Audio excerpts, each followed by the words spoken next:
यहाँ आपण मैंने देखिए चिकेन हांडी हूँ या प्रथम आम तो मैरिनेशन करूँ मैरिनेशन ब्लैक पेपर पाउडर पकेलु जिंजर गार्लिक पेस्ट ऑयल आ स्वाद अनुसार लुण पकेलु तापर प्याज टी को फाइन चॉप काटिलु चॉप काटिला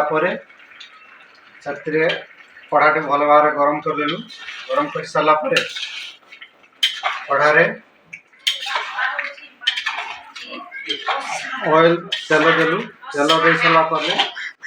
से फाइन चॉप प्याज देलु प्याज टी ब्राउन हो सारापर से जिंजर गार्लिक पेस्ट भी देलु जिंजर गार्लिक पेस्ट ब्राउन हो सारापर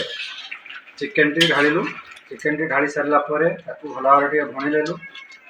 भणी सारापर से दही टमाटो ग्रेवी करूँ टमाटो ग्रेवी ऐड कलु ऐड कर सारापर से काजू पेस्ट अच्छी काजू पेस्ट लास्ट में ढाल चिकेन टी बर्तमान हो सारू लास्ट आप देखू चिकेन हांडी केमी कैप्सिकम अच्छी प्याज अच्छी प्याज भी लास्ट में ऐड करूँ आप देखो चिकेन हांडी केमी बेसी ग्रेवी रखा नहीं सेमी ग्रेवी रही थैंक यू।